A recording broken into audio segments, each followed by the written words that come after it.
tardes, bienvenidos de nuevo a Negocios Televisión, bienvenidos a este espacio informativo mirando a las últimas horas pendientes de este revés histórico a Donald Trump, esta decisión de la Corte Suprema de Estados Unidos que acaba de tumbar sus aranceles y con noticia importante de última hora, en poco más de media hora, eso de las 7 menos cuarto, va a comparecer el presidente de Estados Unidos. La Casa Blanca anuncia en estos momentos que Trump va a ofrecer una conferencia de prensa sobre la decisión arancelaria de la Corte Suprema, pendientes de lo que diga Donald Trump en un día que viene marcado por estas tensiones con Irán, con el propio presidente de Estados Unidos que considera un ataque limitado. Van a escucharlo de su propia boca en apenas unos minutos, en un momento además de mucha tensión en Oriente Medio, con mensajes por parte de Israel y mirando también al choque entre China y Estados Unidos. Enseguida miramos a esto, pero vamos a empezar con lo que es la noticia del día. Vamos a empezar mirando a la Corte Suprema de Estados Unidos, que ha anulado los amplios aranceles de emergencia de Donald Trump, un elemento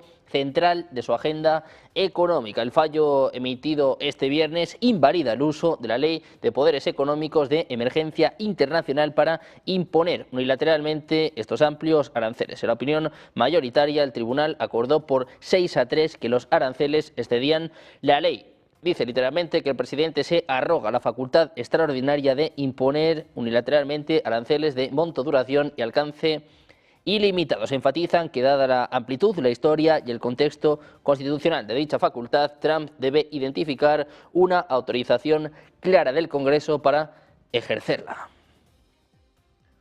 Golpe histórico a Trump, del que ya tenemos una primera reacción por parte de Europa. En concreto, la Unión Europea reaccionaba a esta decisión de la Corte Suprema de Estados Unidos de invalidar los aranceles de Donald Trump. Decía, tomamos nota del fallo de la Corte Suprema de Estados Unidos y lo estamos analizando detenidamente, es lo que decía Olof Gill, portavoz de la Comisión. Dice además que sigue en estrecho contacto con la administración Trump mientras busca claridad sobre las medidas que pretenden tomar en respuesta a este fallo. Gill afirmaba que las empresas de ambas partes dependen de la estabilidad y de la previsión de la relación comercial. Por ello, dice, seguimos abogando por aranceles bajos y trabajando para reducirlos. Lo que no se reduce es la tensión en torno a Irán. Tenemos nuevos mensajes por parte de Donald Trump, el presidente de Estados Unidos, cuestionado sobre si está considerando o no un ataque militar, un ataque limitado contra Irán. Decía esto hace apenas unos minutos, confirma que está considerando un ataque. Are you considering a military strike? Yes. El presidente Trump, que considera un ataque militar inicial limitado contra Irán para obligarle a cumplir con sus demandas de acuerdo nuclear. Un primer paso que estaría diseñado para presionar a Teherán a un acuerdo, pero que no llegaría a ser un ataque a gran escala que podría ocasionar una respuesta considerable. El ataque inicial, que de ser autorizado podría ocurrir en los próximos días. Israel habla de una ventana de 36 horas. Tendría como objetivo algunas instalaciones militares o gubernamentales. Estados Unidos podría responder con una amplia campaña contra instalaciones del régimen, incluido el objetivo de un posible cambio de régimen en Irán. Le preguntaban a Trump si está pensando o no un ataque limitado. Vamos a escuchar su respuesta. Thank you, press. Thank you, press. Thank you, press. Thank you, press. I can say I am considering it.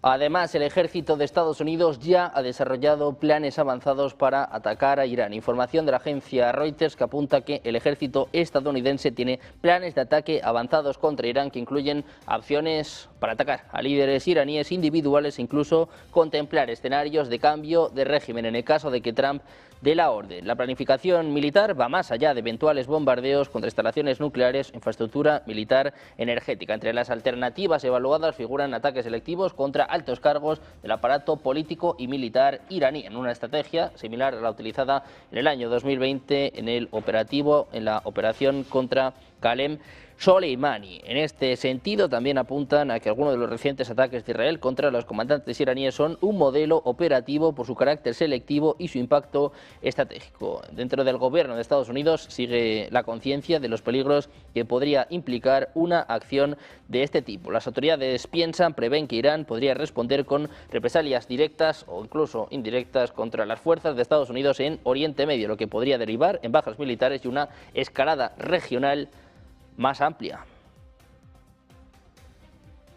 Momento marcado precisamente por estas opciones de un ataque militar, un ataque inicial contra Irán que podría obligarle a cumplir sus demandas. El ataque podría ocurrir en cuestión de días y tendría como objetivo instalaciones militares o gubernamentales. El ejército de Estados Unidos está desplegando una amplia gama de fuerzas en Oriente Medio, incluidos 2 portaaviones, cientos de aviones de combate y aviones cisterna de reabastecimiento de combustible. Trump decía en las últimas horas que tienen un plazo de 10 a 15 días para responder, para alcanzar un acuerdo. Este despliegue no se parece a nada que Estados Unidos haya hecho desde el año 2003, es decir, desde la invasión de Irak. Eclipsa además por mucho el aumento de tropas que Trump ordenó frente a las costas de Venezuela unas semanas antes de derrocar a Nicolás Maduro.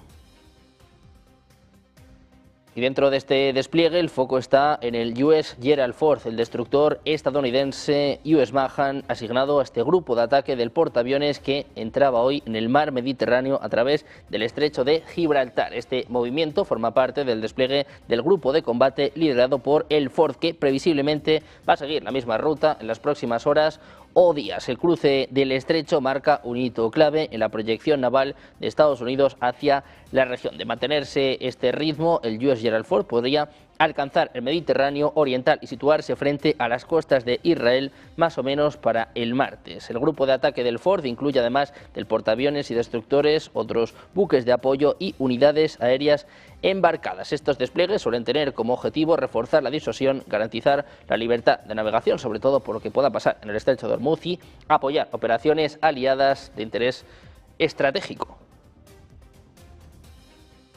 Y a todo esto tenemos también respuesta por parte de Irán. El ministro de Asuntos Exteriores, Abbas Araghchi, utilizaba una entrevista con la cadena MSNBC para enviar un mensaje directo a Donald Trump, también a los legisladores de Washington. Dice que la disposición al diálogo existe, pero solo si se aborda a Irán con respeto. Dice, el mensaje es que las anteriores administraciones de Estados Unidos han hecho casi todo lo posible en nuestra contra: guerra, sanciones, mecanismos de restablecimiento y todo lo demás, pero nada funcionó. Al ser cuestionado sobre qué le diría tanto a Trump como al Congreso, decía que el mandato de Estados Unidos frecuentemente sigue este tipo de programas. El canciller enfatizaba que si hablan con el pueblo iraní con un lenguaje de respeto, responderán con el mismo lenguaje, pero que si les hablan con lenguaje de fuerza, van a responder de la misma manera. Dice que Irán ha demostrado ser un pueblo digno y que solo responderán con respeto. Dice, esta es la forma en la que deben dirigirse a nosotros y verán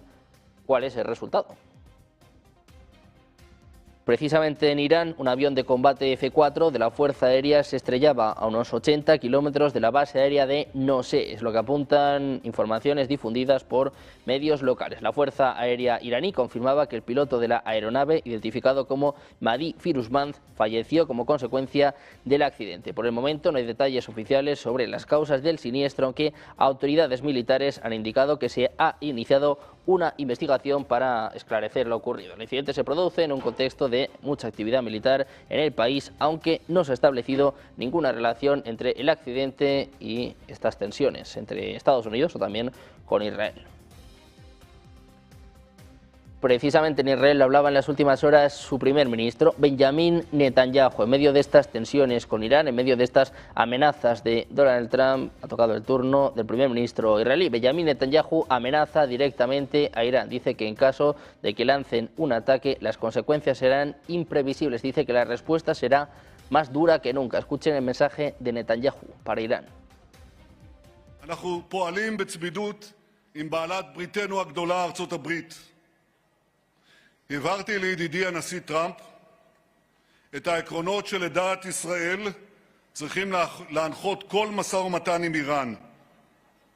אנחנו ערוכים לכל תרחיש. ודבר אחד בטוח, אם האייתולות יטעו ויתקפו אותנו, הם יחוו תגובה שהם אפילו לא יכולים להעלות בדעתם. Mientras tanto, vamos a mirar precisamente a Israel, y es que su ejército también lanzaba mensajes en las últimas horas. El portavoz Efi Defrin aseguraba que las directrices de seguridad para la población israelí no han cambiado en el país, pese a las tensiones regionales por el posible ataque de Estados Unidos a Irán. Decía que las fuerzas de defensa israelíes están en alerta máxima, con la vista puesta en todas las direcciones y el dedo índice más alerta que nunca ante cualquier cambio en la realidad operativa, pero decía no hay cambios en las instrucciones. Como cada viernes antes del inicio del Shabbat, el portavoz comparecía para actualizar a la población sobre la situación de seguridad en Israel ante la incertidumbre en el país por una posible escalada bélica. De producirse el comando del frente interno, cambiaría las directrices de seguridad a la población en lo referente a las indicaciones de asistir al puesto de trabajo, a la escuela y otros aspectos de la vida diaria.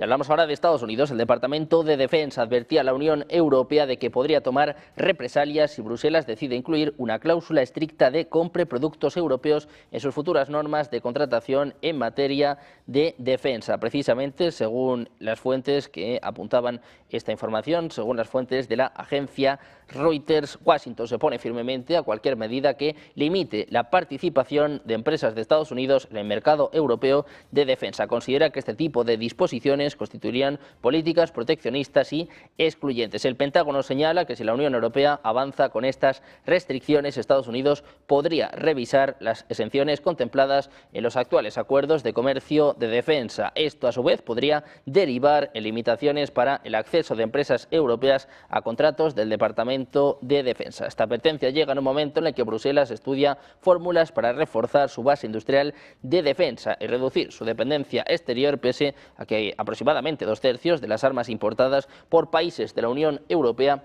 proceden actualmente de Estados Unidos. Un momento con muchos frentes abiertos para Donald Trump, que en las últimas horas también apuntaba a los ovnis. El presidente de Estados Unidos decía que va a instruir al secretario de Defensa, Pete Hegseth, y a los departamentos y agencias pertinentes para que comiencen a publicar archivos relacionados con la vida extraterrestre. Los documentos también tendrán que ver con fenómenos aéreos no identificados y objetos voladores no identificados. Dice que cualquier otra información relacionada con estos asuntos altamente complejos, pero extremadamente interesantes e importantes, también se va a publicar en los próximos días. Todo esto en un momento de mucha tensión entre Estados Unidos y Reino Unido. El secretario de Estado, Marco Rubio, está reunido de urgencia ahora mismo. Conversaciones urgentes con la ministra británica de Asuntos Exteriores, Yvette Cooper, en medio de estas crecientes tensiones relacionadas con la isla de Diego García. Según las fuentes diplomáticas, el diálogo se va a centrar en el futuro estatus del territorio y en cuestiones de seguridad vinculadas a la base militar conjunta que Estados Unidos y Reino Unido mantienen en el archipiélago del Océano Índico. Diego García alberga una instalación estratégica clave para las operaciones militares de Estados Unidos en Oriente Medio, Asia y África. Ha sido durante décadas un punto neurálgico para el despliegue logístico y la proyección de fuerza en la región. Las conversaciones se producen en un momento de renovado escrutinio internacional sobre la soberanía del territorio, así como de preocupación por el impacto que cualquier cambio en su estatus podría tener en la cooperación en materia de defensa entre Washington y Londres. Otra de las noticias más importantes de hoy tiene que ver con Estados Unidos y con China. Aviones de combate de las fuerzas estadounidenses desplegadas en Corea del Sur y de China protagonizaron esta semana un tenso encuentro sobre el Mar Amarillo. El incidente ocurrió después de que la Fuerza Aérea de Estados Unidos llevara a cabo un ejercicio inusual en la zona. Es lo que informa este viernes la agencia Yonhap. Varios cazas F-16 despegaron la noche de este miércoles desde la base aérea de Osan en Pyeongtaek, a unos 60 kilómetros al sur de Seúl, y sobrevolaron aguas internacionales en el Mar Amarillo, es lo que apuntaban fuentes consultadas por el medio Yonhap. Los cazas de Estados Unidos se desplazan hacia un área comprendida entre las zonas de identificación de defensa aérea de Corea del Sur y de China, lo que provocó que el ejército chino desplegara sus propios aviones de combate en la región. No obstante, no se produjo ningún choque. Los USFK notificaron su plan al ejército surcoreano antes del simulacro, aunque aparentemente no apuntaron detalles adicionales, incluido el propósito de este ejercicio. Y hablando de Estados Unidos, vamos a mirar también a la NASA. Informaba este viernes, apenas unos minutos antes, que va a mantener la ventana de lanzamiento del Artemis 3, que marcará el regreso del ser humano a la órbita de la Luna tras más de medio siglo para el próximo viernes 6 de marzo, después de un ensayo muy exitoso en el día de ayer. Terminaba sin mayores contratiempos la segunda prueba general con combustible. Directivos de la Agencia Federal de Estados Unidos subrayaban que el llenado del tanque se realizó con éxito, lo mismo que la simulación del conteo, aunque con algunos percances menores. Se trataba de la segunda prueba en frío de la misión Artemis 2, tras fallos en la primera que impidieron el lanzamiento de la misión con ventanas de despegue en febrero. La misión, que va a representar la vuelta del ser humano a la Luna después de más de medio siglo, llevará por primera vez a la órbita lunar a una mujer, a un astronauta afroamericano y a uno canadiense. También miramos a Rusia en medio de estas tensiones en Oriente Medio, con el foco puesto sobre todo en Irán, pero pendientes también de Ucrania. Vamos a contarles que bombarderos estratégicos, es decir, bombarderos con capacidad nuclear de Rusia, Tu-95MS de la aviación de largo alcance de la Fuerza Aeroespacial, han realizado una misión de patrulla programada de más de 14 horas sobre aguas neutrales del mar de Bering entre el lejano Oriente ruso y Alaska. Es lo que comunica este viernes el Ministerio de Defensa. Las aeronaves capaces de portar misiles con ojiva nuclear fueron escoltados por cazas multifuncionales Sukhoi, Su-35 y Su-30SM. En ciertas partes del trayecto también fueron escoltados por cazas extranjeros. En un vídeo compartido por la cartera militar, que están viendo ahora mismo en sus pantallas, se observa el despegue de uno de los Tu-95MS, imágenes desde dentro y fuera de la cabina durante el patrullaje, así como el aterrizaje. También se ve el momento en el que las aeronaves son reabastecidas de combustible en pleno vuelo. Los bombarderos de largo alcance rusos llevan a cabo patrullajes rutinarios sobre las aguas neutrales del Ártico, el Atlántico Norte, el Océano Pacífico, el Mar Báltico y el Mar Negro. Todos los detalles, todos los vuelos de las aeronaves militares de Rusia se realizan en un estricto cumplimiento de la normativa internacional sobre el espacio aéreo. Precisamente les hablábamos de estas tensiones con Irán y tenemos declaraciones del ministro de Asuntos Exteriores ruso, Sergei Lavrov. Ha mantenido este viernes una conversación telefónica con su homólogo iraní, Abbas Araghchi, donde ambos ministros han discutido el programa nuclear de Teherán tras las conversaciones bilaterales entre Irán y Estados Unidos, que tuvieron lugar en Ginebra a principios de esta semana. La parte rusa reafirmaba su apoyo al proceso de negociación encaminado a encontrar soluciones políticas y diplomáticas justas que respeten los derechos legítimos de Irán de conformidad con los principios del Tratado de No Proliferación de las Armas Nucleares. También se abordaron varios temas de interés mutuo en la agenda bilateral, según declaraba el Ministerio de Exteriores ruso. Lavrov había dicho que nadie quiere que la situación con Irán se intensifique aún más, afirmando que Moscú considera sincero el deseo de Teherán de resolver esta cuestión nuclear. También les contamos que un error informático ha revelado una aparente red de contrabando que ha movido al menos 90.000 millones de dólares del petróleo ruso y que está desempeñando un papel central en la financiación de la guerra del Kremlin en Ucrania. Financial Times ha identificado 48 empresas aparentemente independientes que trabajan desde diferentes direcciones físicas y que parecen estar operando juntas para ocultar el origen del petróleo ruso, en particular el de la petrolera Rosneft. La red fue descubierta porque todos comparten un único servidor de correo electrónico privado. El envío de petróleo a través de terceros puede mascarar entidades incluidas en listas negras involucradas en transacciones y precios pagados. El incentivo para ocultar el origen preciso del crudo ruso se intensificó en octubre de 2025, cuando Estados Unidos impuso sanciones a Rosneft y Lukoil, los dos mayores exportadores del país. 3 funcionarios de la Unión Europea afirmaban que los hallazgos podrían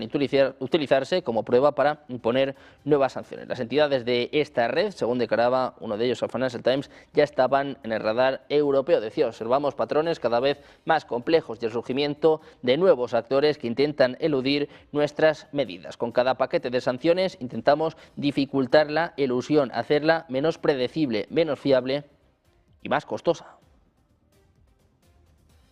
Y mientras tanto, el presidente de Estados Unidos, Donald Trump, ha extendido las sanciones contra Rusia por un año con respecto al conflicto en curso en Ucrania, es lo que apunta a un aviso compartido por el Registro Federal de Estados Unidos de este jueves. Dice que las acciones y las políticas contempladas en estas órdenes ejecutivas siguen representando una amenaza inusual y extraordinaria para la seguridad nacional y la política exterior de Estados Unidos. Trump también añadía que las medidas restrictivas deben continuar en vigor después del 6 de marzo de 2026 por un año más. Estados Unidos impuso por primera vez sanciones contra Rusia en 2014 por las acciones y las políticas de personas que, decía, socavan los procesos e instituciones democráticas en Ucrania. Por su parte, Polonia completaba este viernes su salida de la Convención de Ottawa sobre la prohibición de minas antipersona, un paso que Varsovia justifica por el deterioro de la seguridad en el flanco oriental de la OTAN y el desarrollo del proyecto defensivo Escudo del Este. La denuncia formal del tratado, notificada a las Naciones Unidas en agosto de 2025, entra en vigor este viernes tras completarse los 6 meses preceptivos desde el aviso polaco. Permitirá a Polonia producir, almacenar y desplegar minas antipersona en su territorio, especialmente en sus fronteras con Bielorrusia y el enclave ruso de Kaliningrado. Tusk explicaba además que el proyecto Escudo del Este, una iniciativa defensiva polaca que se va a extender 700 kilómetros y que está valorada en 2.300 millones de euros, va a permitir minar la frontera en apenas 48 horas en caso de una amenaza inminente como parte de la respuesta ante la guerra en Ucrania y las guerras híbridas en la región. También miramos a Hungría, donde su ministro de Exteriores, Péter Szijjártó, declaraba este jueves que la Comisión Europea debería proteger los intereses europeos y no solo los ucranianos. En un mensaje en su cuenta de X, Szijjártó decía que Hungría espera que la Comisión inste a Ucrania a respetar el acuerdo de asociación con la Unión Europea, que establece claramente que Ucrania no debe poner en peligro la seguridad energética de ningún Estado miembro. El ministro húngaro afirmaba además que a la luz de la interrupción del oleoducto Druzhba, la Unión Europea debería hacer cumplir sus regulaciones sobre las importaciones del petróleo ruso y dejar claro a Croacia que los croatas no deben rechazar los suministros marítimos de petróleo ruso tanto a Hungría como a Eslovaquia. Atentos a todas las últimas horas, hoy con el foco puesto en las tensiones con Irán, en este golpe histórico, esta decisión de la Corte Suprema de Estados Unidos sobre los aranceles de Donald Trump. Vamos a hacer una pequeña pausa, 2 minutos, y enseguida los expertos, las últimas horas en Negocios Televisión.